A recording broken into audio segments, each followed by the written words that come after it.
भारत वीरता के धरती है, वीरों की धरती है। यहाँ पर एक से एक वीर योद्धा पैदा हुए हैं। अगर अर्जुन महायोद्धा रहा तो उससे भी सुपर योद्धा हमारे कर्ण रहे। कर्ण को जिंदा कर दिया रामधारी सिंह दिनकर जी ने। जिस तरह कर्ण को जिंदा कर दिया रामधारी सिंह दिनकर जी ने, उसी तरह मुगल काल के महावीर, महायोद्धा, महाशूर महाराणा प्रताप को जिंदा कर दिया है।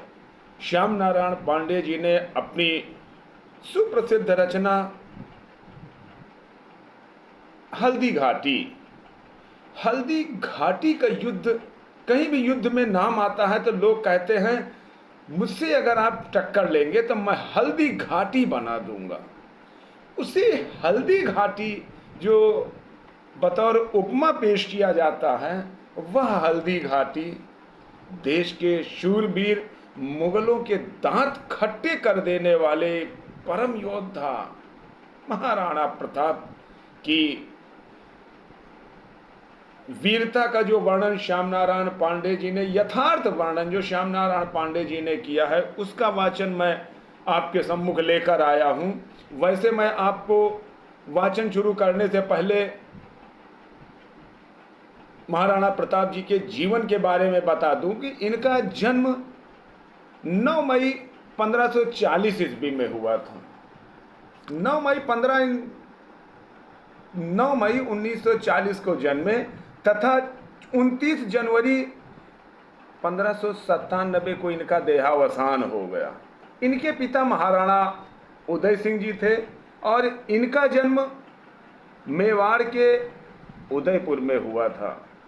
यह इनका शासनकाल 29 साल तक चला। ये राजपूत वंश के थे जो सिसोदिया वंश के कहलाए। इनका राजपूताना घराना था, हिंदू धर्म के थे।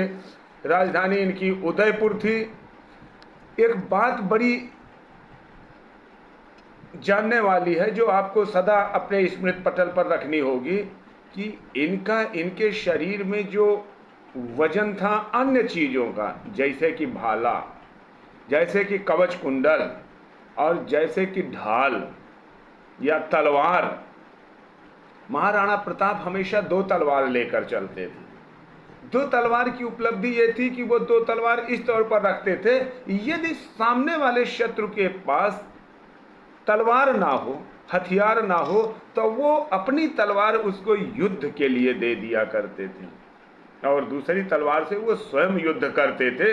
इस तौर पर वो सदा 2 तलवार लेकर चलते थे। इनके चेतक का नाम घोड़ा था। इनके भाले का वजन 80 किलोग्राम था। कवच का भी वजन 80 किलोग्राम था। कुल मिलाकर ये सदा 207 किलो का वजन हमेशा इनके शरीर पर रहता था। इनकी लंबाई 7 फुट 5 इंच की थी। बड़ी लंबी, बहुत बांके एकदम। अकबर धरती पर अगर किसी से डरता था तो वो महाराणा प्रताप से डरता था। अकबर ने कई बार उद्धृत किया है कि यदि मुझे महाराणा प्रताप मिल जाते तो मैं विश्व विजेता कहलाता। विजेता ही नहीं, विश्व विजेता कहलाता। तो आज मैं आपके सम्मुख हल्दी घाटी के 12वें सर्ग को लेकर आया हूं, जिसको श्याम नारायण पांडे जी ने लिखा है। प्रस्तुत है वो पंक्तियां।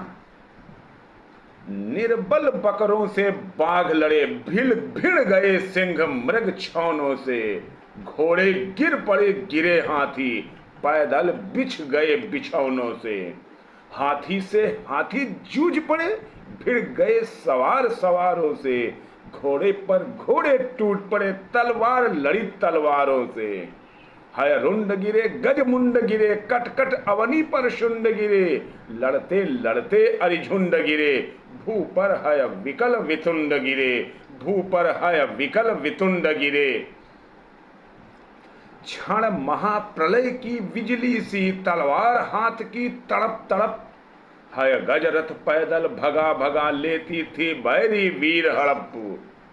क्षण पेट फट गया घोड़ों का, हो गया पतन कर कोड़े का। भू पर सातंक सवार गिरा, क्षण पता न था है जोड़े का, क्षण पता न था है जोड़े का।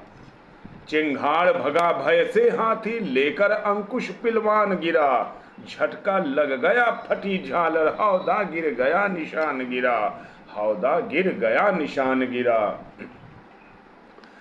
कोई नतमुख बेजान गिरा, करवट कोई उत्तान गिरा। रण बीच अमिट भीषणता से, लड़ते लड़ते बलवान गिरा, लड़ते लड़ते बलवान गिरा।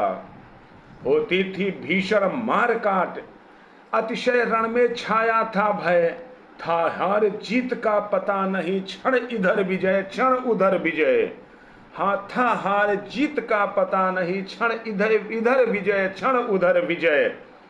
कोई व्याकुल भर आह रहा, कोई था विकल कराह रहा। लोहू से लथपथ लोथों पर, कोई चिल्ला अल्लाह रहा, कोई चिल्ला अल्लाह रहा। धड़ कहीं पड़ा सिर कहीं पड़ा, कुछ भी उनकी पहचान नहीं। शोणित का ऐसा बेग बढ़ा, मुर्दे बह गए निशान नहीं।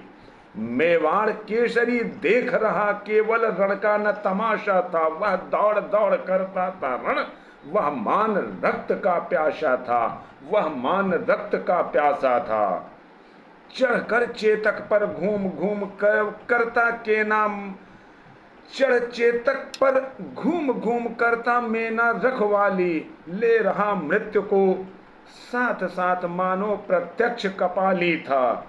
रण बीच चौकड़ी भर भर कर चेतक बन गया निराला था। राणा प्रताप के घोड़े से पड़ गया हवा का पाला था। गिरता न कभी चेतक तन पर, राणा प्रताप का कोड़ा था। राणा प्रताप के वह दौड़ रहा अरिमस्तक पर, वह आसमान पर घोड़ा था। जो तनिक हवा से बाग हिली, लेकर सवार उड़ जाता था।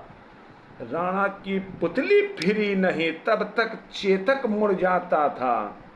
कौशल दिखलाया चालों में, उड़ गया भयानक भालों से। निर्भीक गया वह ढालों में, सरपट दौड़ा करवालों में। है यहीं रहा अब यहाँ नहीं, है वह यहीं वहीं रहा वह वहाँ नहीं।